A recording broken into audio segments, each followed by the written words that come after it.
जीवन सफल बनाना है तो वेदों के पथ पर चलियो, आगे मर्जी बंदे तेरी चिंतन करियो ना करियो, आगे मर्जी बंदे तेरी चिंतन करियो ना करियो। जीवन सफल बनाना है तो वेदों के पथ पर चलियो, आगे मर्जी बंदे तेरी चिंतन करियो ना करियो, आगे मर्जी बंदे तेरी चिंतन करियो ना करियो। 1,84 जन्म भोग तू इस दुनिया में आया है, तू इस दुनिया में आया है। शुभ कर्मों के फल से तूने मानव चोला पाया है, ये मानव चोला पाया है। अशुभ कर्म करने से पहले उस ईश्वर से डरियो, अशुभ कर्म करने से पहले उस ईश्वर से डरियो, आगे मर्जी बंदे तेरी चिंतन करियो ना करियो, आगे मर्जी बंदे तेरी चिंतन करियो ना करियो। जीवन सफल बनाना है तो वेदों के पथ पर चलियो, आगे मर्जी बंदे तेरी चिंतन करियो ना करियो, आगे मर्जी बंदे तेरी चिंतन करियो ना करियो। ओम नाम निज है ईश्वर का वेदों ने बतलाया है, हाँ वेदों ने बतलाया है। हम सबका वह पिता एक है जिसने जगत बनाया है, ही जिसने जगत बनाया है। सब कुछ देख रहा है उससे तुम पर्दा ना करियो, सब कुछ देख रहा है उससे तुम पर्दा ना करियो, आगे मर्जी बंदे तेरी चिंतन करियो ना करियो, आगे मर्जी बंदे तेरी चिंतन करियो ना करियो। नर्तन पाकर के भी जग में कितने लंगड़े अंधे हैं, कितने लंगड़े अंधे हैं। कितने देखे होंगे कोढ़ी और कितने भिख मंगे हैं, और कितने भिख मंगे हैं। करनी भोग रहे ईश्वर पर तुम दोष ना धरियो, करनी भोग रहे ईश्वर पर तुम दोष ना धरियो, आगे मर्जी बंदे तेरी चिंतन करियो ना करियो, आगे मर्जी बंदे तेरी चिंतन करियो ना करियो। जीवन सफल बनाना है तो वेदों के पथ पर चलियो, आगे मर्जी बंदे तेरी चिंतन करियो ना करियो, आगे मर्जी बंदे तेरी चिंतन करियो ना करियो।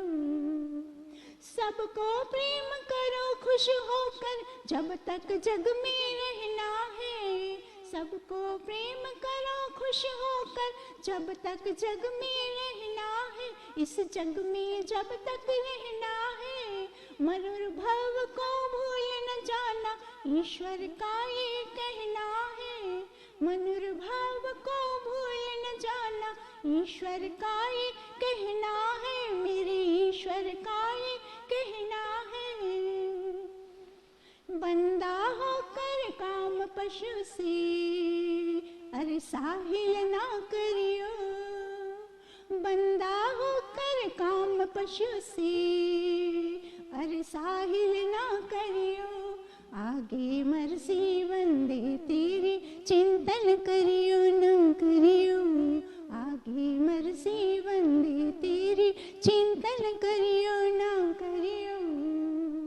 जीवन सफल बनाना है तो वेदों के पथ पर चलियो, आगे मर्जी बंदे तेरी, चिंतन करियो न करियो। आगे मर्जी बंदे तेरी, चिंतन करियो न करियो। आगे मर्जी बंदे तेरी, चिंतन करियो न करियो। हाँ, चिंतन करियो न करियो।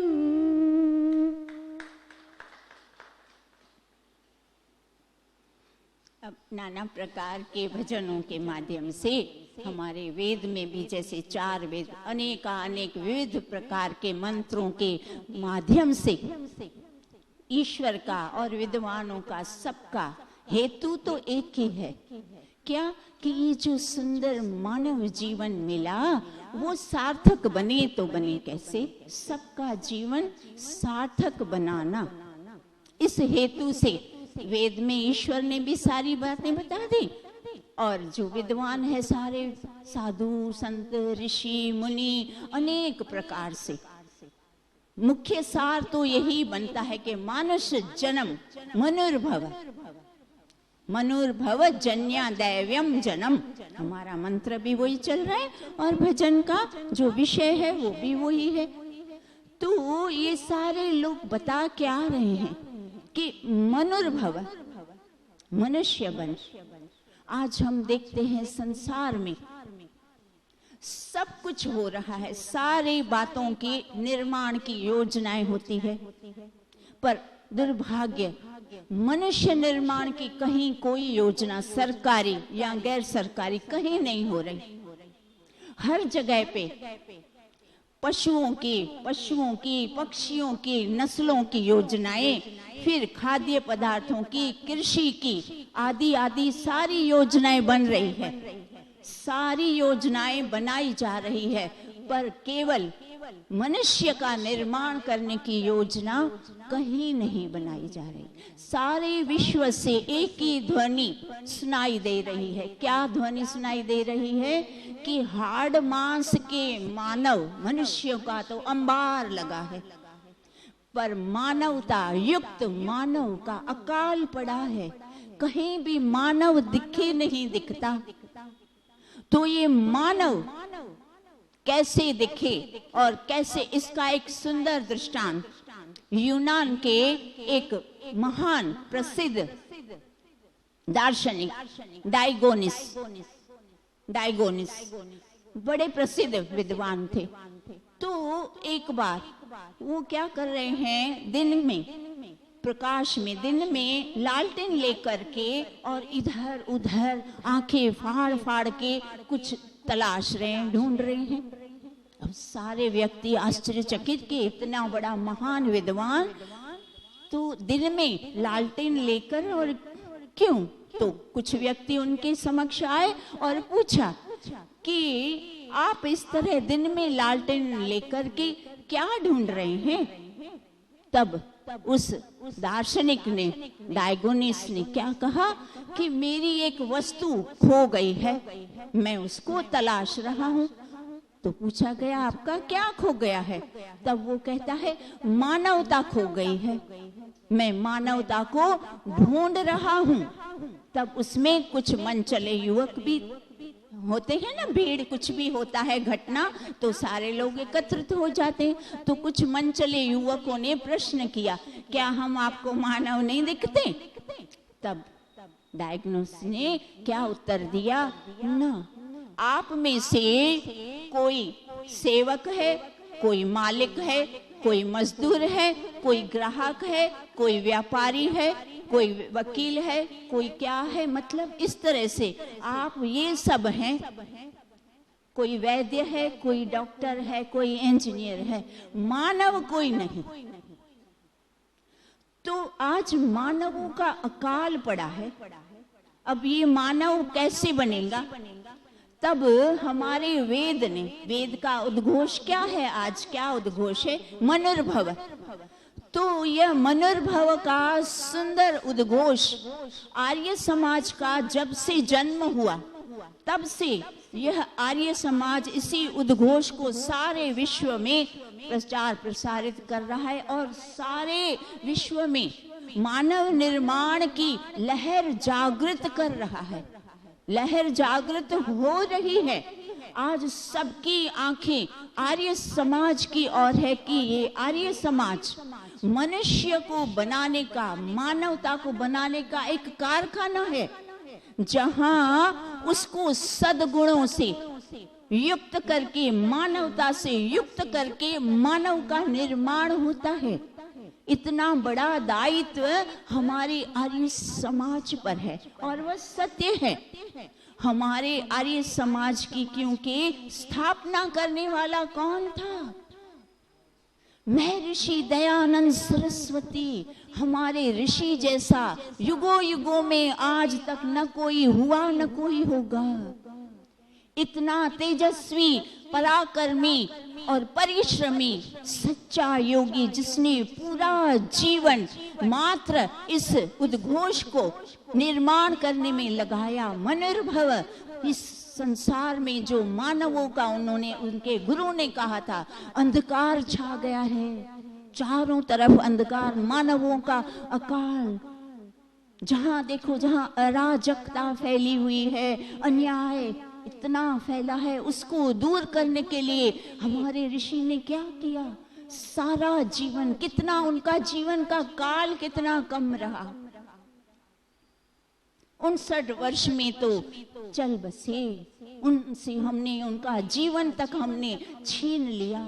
अगर वो उनका जो रहन सहन था, उन्होंने अपने योग से, परिश्रम से और ईश्वर भक्ति से जो अपने शरीर को, आत्मा को, मन को इतना हृष्ट पुष्ट, तेजस्वी, पराक्रमी बनाया था, अगर हमने बलपूर्वक जहर देकर उनका शरीर न छीना होता तो वो 100 वर्ष से अधिक अवश्य जीते और भी अधिक कार्य करते, जो उनका कार्य अधूरा रहा।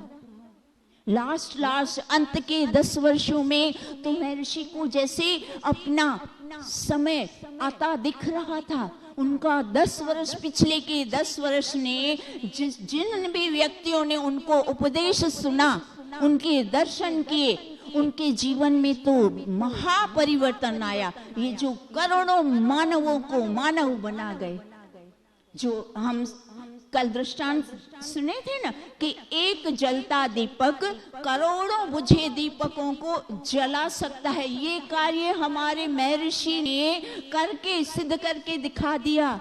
एक महर्षि का जलता, आत्मिक जलता दीपक करोड़ों, असंख्य, अनंत व्यक्तियों को जला गया, जागृत कर गया, मानवता का पाठ सिखा गया। वास्तव में आस्तिक धर्म, सच्चा आस्तिक क्या है? वो आर्य समाज सारे मनुष्यों को सिखा रहा है। आज मनुष्य क्या है? अनेक संप्रदायों में इतनी सारी भ्रांतियां उत्पन्न है। देखिए, मानव तो पहले से जन्म जन्मांतर से अविद्या से ग्रस्त तो है ही। पहले से ही उसके अंदर अविद्या इतनी सारी लगी पड़ी है, पूर्व जन्मों के, अनेक जन्मों के, और ऊपर से और क्या, एक सोने पे सुहागा जिसको बोले तो करेला, ऊपर से नीम चढ़ा। तो वो क्या हुआ कि अनेक मतों में, भ्रांतियों में वो फंस गया, जानबूझ के उलझ रहा है। सच्चे के मार्ग को छोड़कर, उसको त्याग करके इधर उधर भटक जा रहा है। जो थोड़ा बहुत ज्ञान प्राप्त होता है, फिर कंफ्यूजन, भ्रांति युक्त हो जाता है, संशय उत्पन्न हो जाता है ना। मानव एक तो अल्पज्ञ, इतनी सारी अविद्या से ग्रस्त पहले से, और ऊपर से ये भ्रांतियां युक्त जो सुनता है इधर उधर से। वहां तो मैंने ये सुना, हमसे लोग कई बार इतने प्रश्न और अपने वाले, वहां तो ब्रह्म कुमारी में तो ऐसा बताया जा रहा है, वो दादा भगवान वाले तो ये कह रहे हैं, और ये फलाना व्यक्ति। अरे आपके घर में, किचन में, रसोई घर, भोजन गृह में इतना बड़ा चीनी का पीप भरा पड़ा है, और आप पड़ोस में कटोरी लेके जाकर बोल रहे हैं मुझे चीनी दीजिए ना, मैं दूध में डालूंगा, चाय में डालूंगा। बताइए, ये हमारे कर्म है। हमारे वेदों में, हमारे ऋषियों ने, हमारे आर्ष ग्रंथों में क्या कमी है जो अभी भी हम दूसरे के वहां कुछ ढूंढने, मांगने, तलाशने क्यों जाते हैं? क्यों हमारी पूर्ण आस्था, आस्तिकता, विश्वास, दृढ़ निश्चय अपने ऋषियों में, अपने वेदों में, अपने ईश्वर की वाणी में अभी तक क्यों नहीं बनता? यह सबसे बड़ा हमारा मानव न बनने का, मानव को मानवता से दूर होने का सबसे मुख्य मूल कारण यही है कि वेदों से मनुष्य विमुख हो गया।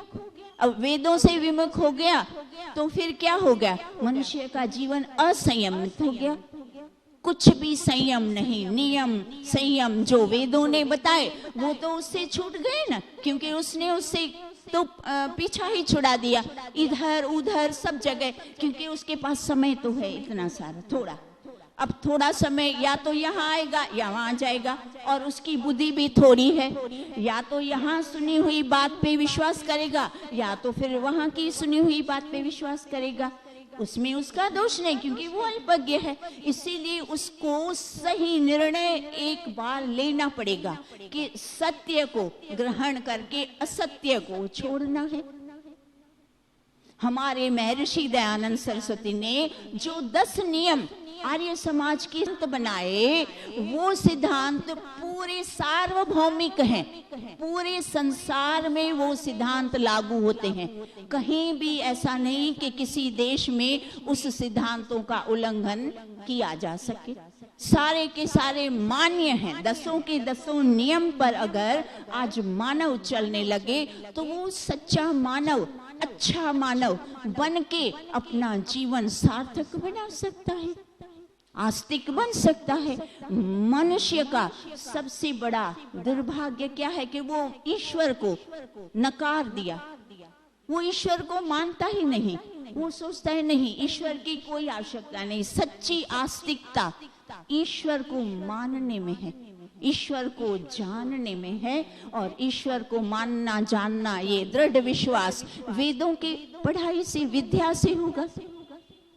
विद्याम ददाति विनयम, विद्या से ही ज्ञान, विनम्रता सारा सच्चा सही ज्ञान। अब देखिए, मनुष्य को परम पिता परमेश्वर ने अपना पुत्र मानकर और उसको अनेक विभूतियों से सजाकर राजकुमार की तरह इस शरीर रूपी महल में, राजमहल में बिठा दिया। राजकुमार बनाकर उसके अनेक विभूतियों से सजा दिया। इतनी सारी विशेष उसको विभूतियां दे दी। अब इन विभूतियों को कैसे उसका उपयोग करके वो सुख प्राप्त करे, उसको उपयोग करने का जो विधि है वो भी वेदों में है। जब तक विधि नहीं जानेगा तब उन मिली हुई, प्राप्त की हुई, उपलब्ध विभूतियों का वो सदुपयोग कर नहीं रहा, और सदुपयोग कर नहीं रहा तो उसको सुख शांति भी नहीं मिल रही। अगर सुख, संसार में सुख और शांति चाहिए तो हमें वेदों की विद्या को, सत्य विद्या को, आर्य समाज के 10 नियमों को अपने जीवन में उतारना पड़ेगा। जितना मनुष्य इन नियमों के अनुसार जीवन जिएगा उतना उतना उसके अंदर मानवता बनती जाएगी, मानवता से वो युक्त होता जाएगा। अब ये विभूतियां क्या है? तो ये विभूतियां कैसे वेद के मुताबिक हमारे पास सिद्ध होती है? तो देखिए, जैसे हमें नेत्र हैं, आंखें तो है देखने के लिए, पर आंखें हमें कब देखने का कार्य करती है?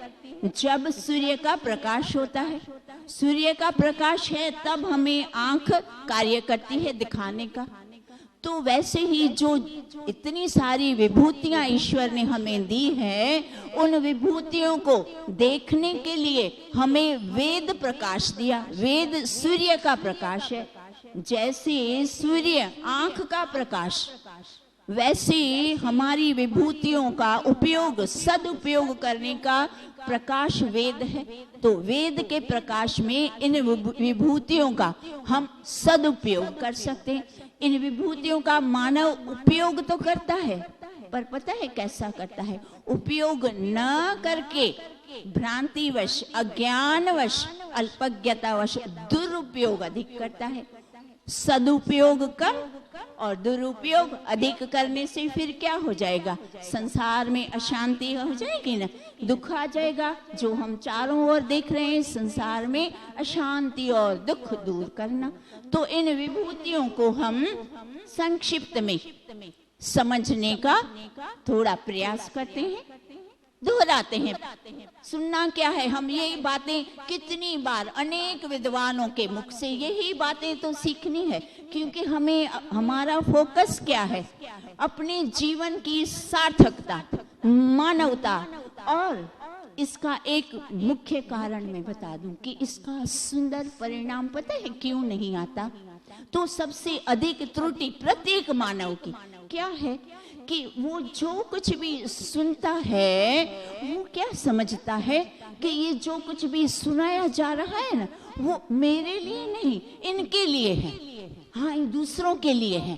मुझे तो सब आता है, मुझे सब पता है, मैं सब जानता हूँ, और ये जो सुनाया जा रहा है ये दूसरों के लिए। और हमने देखा भी है, कुछ लोग इधर उधर देखते रहते हैं कि सुनी हुई विद्या का इन पर क्या प्रभाव पड़ रहा है। अरे भैया, ये विद्या, प्रत्येक मानव जब ये समझेगा कि ये जो कुछ सुनाया जा रहा है, वक्ता से लेके श्रोता तक दोनों को क्या समझना है कि ये जो कुछ भी सुनाया जा रहा है वो मात्र और मात्र मेरे लिए है। तो जो कुछ सुनाया जा रहा है वो अगर मैं करता हूँ तो बहुत अच्छी बात है, उसको और अधिक दृढ़ता से करूंगा और अधिक मात्रा में करूंगा, और जो नहीं करता उसको मैं करूंगा। जब ये निश्चय, यह विश्वास, इस धारणा के साथ मनुष्य वेदों की विद्या को ग्रहण करेगा तब तो परिणाम आएगा, वरना तो ढाक के 3 पात वो तो हमें दिख रहे हैं। तो हम कुछ विभूतियों का संक्षिप्त में दोहराते हैं, उसकी आवृत्ति करते हैं। तो 4 मुख्य विभूतियां हैं। प्रथम विभूति क्या दी? मनुष्य को ईश्वर ने वाणी। अब वाणी कैसे उपयोग करना वो भी वेद में ईश्वर ने ही बताया। क्या बताया वाणी कैसे उपयोग करना? तो क्या बता दिया? सत्य, मधुर, सार्थक और हितकर, 4 बातें बताई। अब मनुष्य क्या करता है? सत्य के बदले असत्य, मधुर के बदले कड़वा, तीखा, इतना कड़वा, इतना तीखे वचन बोलता है, सामने वाले को पीड़ादायक, जो ततैया पीड़ादायक होता है ना, उससे भी अधिक पीड़ा देता है। तो ऐसी वाणी। फिर क्या करता है? सार्थक के बदले निर्थरक अर्थात बिना सिर पैर की ऐसी बातें करके स्वयं का भी समय नष्ट, दूसरों का भी समय नष्ट। और चौथा क्या बताया? हितकर। तो हितकर के बदले क्या करता है? अहित। ऐसी वाणी बोलता है कि सामने वाले का हित तो बहुत दूर पर अहित हो जाता है, अहित कर। तो इस तरह से वाणी का प्रत्येक मनुष्य, अधिकांश इस तरह से दुरुपयोग करता है विभूति का। फिर दूसरी विभूति क्या आई? हाथ। तो पूरी पृथ्वी पर, संसार में मात्र मनुष्य को ये 4 विभूतियां हैं। ध्यान दीजिए इनका कितना अधिक महत्व है, और उन महत्वपूर्ण चीजों का हम कैसा दुरुपयोग, उनकी कोई कदर नहीं, बेकदरे ऐसे जी रहे, उनका लाभ नहीं लेकर ऊपर से स्वयं को भी हानि पहुंचाते हैं, दूसरों को भी हानि पहुंचाते हैं। तो हाथ क्यों? हाथ का क्या कर्तव्य है? हाथ की शोभा किसमें? सेवा, शुभ कर्म। तो मनुष्य क्या करता है? अशुभ कर्म, हाथों से हमेशा अशुभ कर्म करता है। सेवा करने की तो बात उसको जरा नहीं पसंद। किसी को, माता को बोलो, पिता को बोलो, हाँ पैर दबाना, हाथ दबाना, सास ससुर के, हमने स्वयं सेवा की है।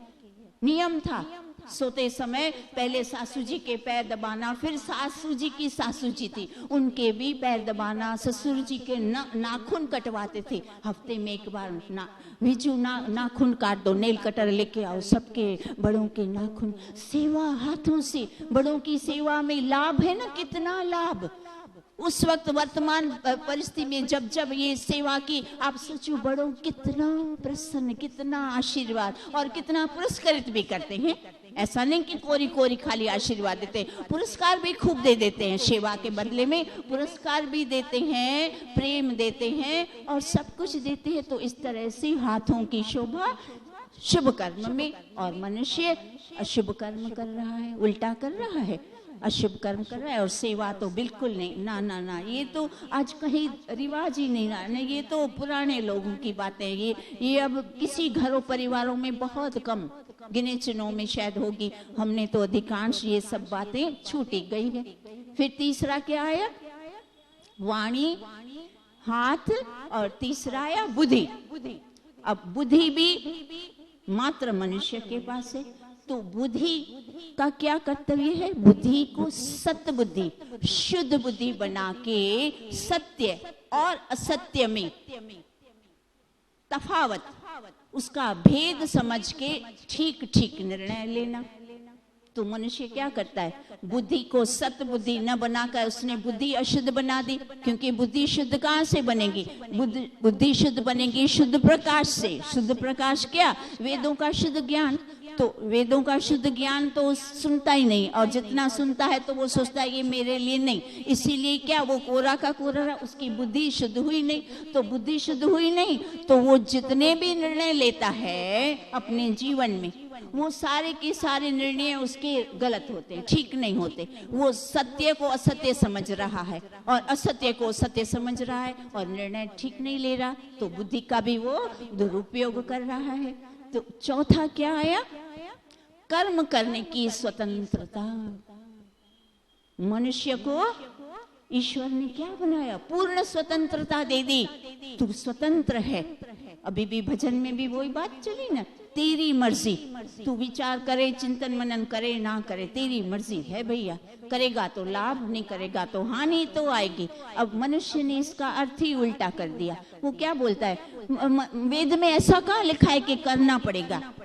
हमारी मर्जी है, करना होगा तो करेंगे, नहीं करना होगा तो नहीं करेंगे। इस तरह के कुतर्क, इस तरह के सभ्य लोग भी इस तरह का कुतर्क करते हैं। तो कर्म करने की स्वतंत्रता का अर्थ पता है क्या? ईश्वर ने स्वतंत्रता क्यों दी? वो इसीलिए दी कि हे मनुष्य, तेरे लिए पूरा आकाश भरा पड़ा है, तू उड़ान भर। मैंने तेरे अंदर खूब सारे पंख, इतने सशक्त पंख दिए हैं, ज्ञान के, कर्म के, बुद्धि के। तू खूब सारा जितनी उड़ान भर सकता है उड़ान भर के ऊपर उठ। स्वतंत्रता दी थी हमें ऊपर उठने के लिए, और मनुष्य ने क्या किया? उस स्वतंत्रता को स्वच्छंदता में परिवर्तित कर दिया। स्वतंत्रता का अर्थ स्वच्छंदता में बना दिया। अर्थ का अनर्थ करना कोई मानव से सीखे। स्वतंत्रता का अर्थ पता है क्या कर दिया? स्वच्छंदता, मेरी मर्जी। वो कुछ लोगों ने गाने भी बनाए, करूं ना करूं मेरी मर्जी, मेरी मर्जी, हर बात में मेरी मर्जी, मन मर्जी। क्यों भैया मनमानी क्यों? वेदों में तो कहीं मनमानी करना नहीं लिखा। स्वतंत्रता का अर्थ था उन्नति करना, ऊपर उठना। तुम्हें खूब स्वतंत्रता है, तुम जितनी चाहे उतनी उड़ान भरो, उन्नति करो। इस स्वरूप में आपको स्वतंत्रता मिली थी। और मनुष्य कहता है कि मैं तो स्वतंत्र हूँ, ईश्वर कहाँ कहता है कि करना ही पड़ेगा। तो उसने अर्थ का अनर्थ करके स्वयं को स्वच्छंद बना दिया।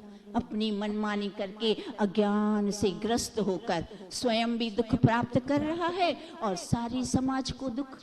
व्यक्तिगत, जब तक व्यक्तिगत सुधार नहीं होगा तो समाज का सुधार, राष्ट्र का सुधार, विश्व का सुधार, ये मात्र बातों तक ही सीमित रह जाएगा। अगर इन सब का हमें परिणाम चाहिए थोड़ा भी, तो थोड़ा भी हमें करना पड़ेगा, थोड़े मात्रा में। 100% हम नहीं आशा रखते और नहीं कहते, पर 10 कर रहे हैं तो 20 करें, 20 कर रहे हैं तो 30, 40, 50 बढ़ना है ना, उन्नति करनी है।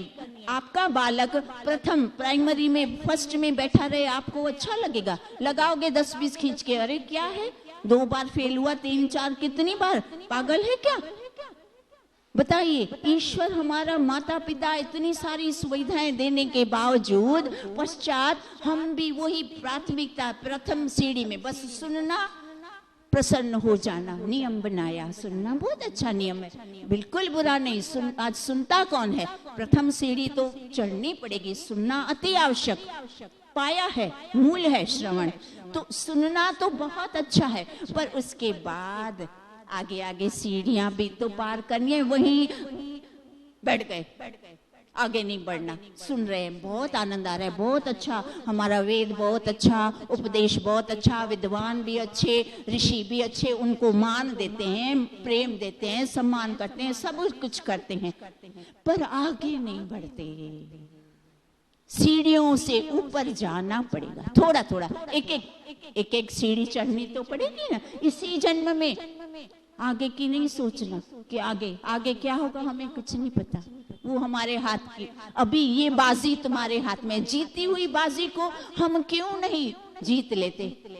जीती हुई बाजी को जानबूझ के हार रहे हैं, ये तो बुद्धिमत्ता नहीं।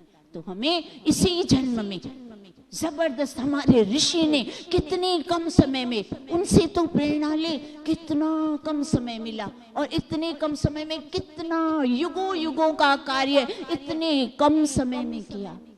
कोई नहीं कर सकता, आज तक न कोई कर पाएगा, पर उनसे थोड़ी प्रेरणा लेके हम पुरुषार्थ करें, अपनी सामर्थ्य को बढ़ाएं। हमारे अंदर भी वही सामर्थ्य है जो ऋषि के अंदर था। उनको कुछ विशेष नहीं था, उन्होंने अपने सामर्थ्य को तराशा, पहचाना और किया। हमें भी अपने सामर्थ्य को तराशना, पहचान के और आगे बढ़ना। हमारा समय हो गया, अब हम कल करते हैं। ओम द्यौ शांतिरंतरिक्षं शांति पृथ्वी शांति रापः शांति रोषधयः शांति। यः शांतिर्विश्वे देवा शांति ब्रह्म शांति सर्वं शांति शांतिरेव शांति सामा शांतिरेति।